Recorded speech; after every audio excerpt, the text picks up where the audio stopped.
Good morning po, Ma'am Karen. In this video, I'm going to tell about or talk about myself, about the origin of my name, what are my hobbies, what are my favorites, what is my ultimate dream, and lastly, where do I see myself 5 years from now. So at first, I'm going to talk about my name, which is Love Marie. Love Marie doesn't have that kind of unique meaning or Greek meaning or Latin. It is a name that my tita have given to me. It is, I think it is inspired by Miss Heart Evangelista, or maybe she's low-key fan of her. And secondly, yes, my favorite.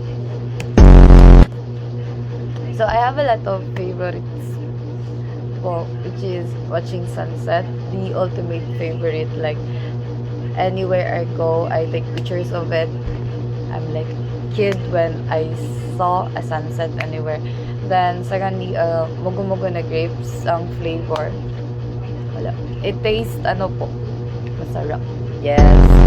Lamig siya. Then mo na siya ang appeal na siya sa akong favorite, ma'am.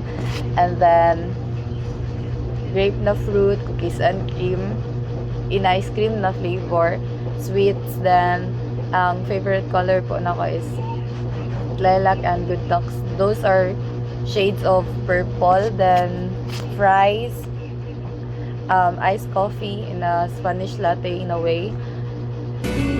Yeah, those are my favorite po. Then hobbies. My hobbies is bidrating. Oo, kaya na ko mating dati mo kadlaw, charot.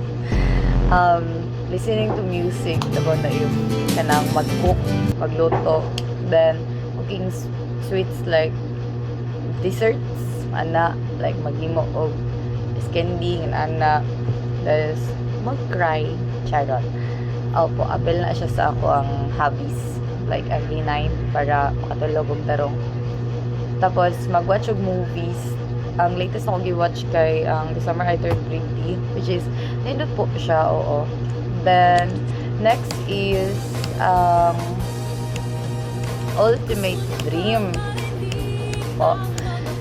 So ang ultimate dream po na akin is be financially stable, visit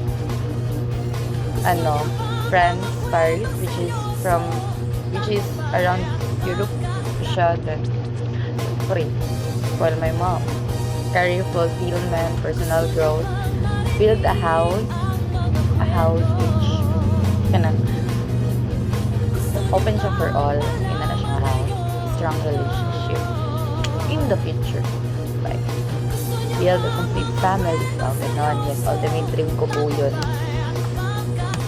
Be rich po, lastly, be rich. Kasi hindi ma-afford lahat ng gusto if we are not rich enough.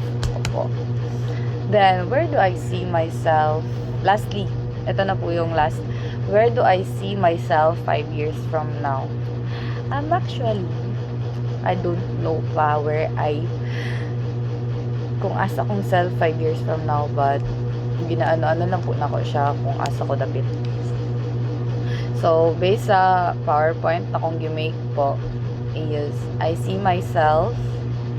I hope to see myself living the life my younger self dreamed of, spending my days in Paris, France.